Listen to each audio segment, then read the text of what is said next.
Леле, па вака ли најдовте? Се што подразбираше тој интерен циклус. Ова е глупост, интерен циклус. Ајде поново, ке се сетила. А што ме праша, са заборев. Толку блок. Не, чекай. Чекай, убаво да биде сега треба. Значи, стварно треба да ви барам хонорар за ова. Како би му било тоа на ромски? Чудно ќе звучи. Ајде да се возбилиме.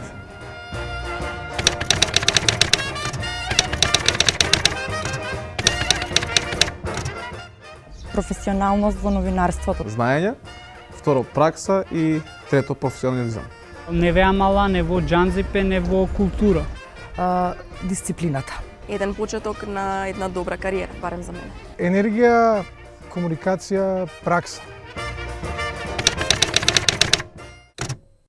И тоа фрлање во оган во текот на целата учебна година во МИМ ни помогна, ама навистина многу. Еве сега сите колеги, колку што ги следам, сите сме некаде рештркани по редакциите. Точно мундаме констатусе мими још ни басе кът професион сепсе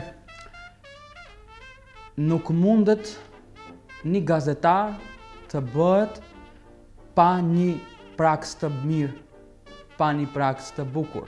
На еден реален начин, на новинарите, мислам на студентите новинари, им ја прикажува ситуацијата со која што може да се соочат новинарите на терен. Се појавуваат тие искуства што таму ги стекнував како патокази, како фини алатки што ми се наоѓаат во секојдневниот живот професионален, во пишувањето, во скенирањето на теренот кога сум тргнат на теренско истражување, во расудувањето како новинар. Научивме да ги гледаме работите од поаналитична, да бидеме поаналитични во работата. Бивајќи поаналитични во работата, научивме да бидеме и поаналитични како луѓе, па да не ни се случуваат работи кои што се секојдневни во македонското новинарство, а тоа е површност. Но најдобро зборуваат за тоа какви се придобивките од едногодишната школа за новинари, коментарите кои многу често моите уредници Младен и Боријан ми ги даваат од типот: Сашка, Прилогов вака не, у МИМ сигурно вака не те учеа.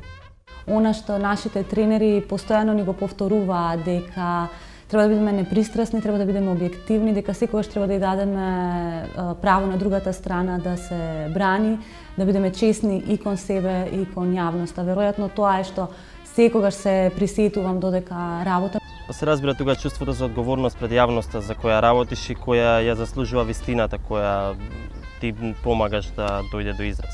Оно што најмногу мене ми користеше, тоа беше начинот на размислување, односно пристапот кон работата, како таа се организира. Како треба да се комуницира со сите тие медиуми, со сите тие луѓе, како функционира тој свет. Пласирањето на сега од оваа страна на пиар информации во медиумите, стварање на контакти, исто така сретнување секојдневно со луѓе кои што се од мојата фела, кои што сега професионално веќе ми помага да ми биде полесно. Студирањето на овој факултет ми помогна теоријата да ја совладам и практично. Начинот на учење и практичното завршување на факултетот ми овозможија полесно да се снајдам во денешната моја работа. Го добив ова работно место благодарение на МИМ, искуства кои ти помагаат во новинарството и пријател. А кај заврши за во факултети, кога одма шанса негде те ухјавки буци. А када вадна најте значи дека само диплома си има, када вас си дека добинзум џанзи петаро и школата ромим. Лично за мене представуваше и дом. Некогаш ќе се скараш, некогаш ќе се налутиш, ама секогаш на крајот знаеш дека ти си таму, ти си делота, ти припаѓаш таму и секогаш завршуваше со насмевка, со дружење и се разбира со забава. Тоа во МИМ беше одскочна даска. Во голема мерка придонесе да созревам како личност и да созревам како професионалец. Па МИМ и Високата школа за новинарство и свързаност со јавноста, тоа е едно фино местенце. Неверојатни дружби кои ќе ни останат. На сите ги повторуваме нон-стоп.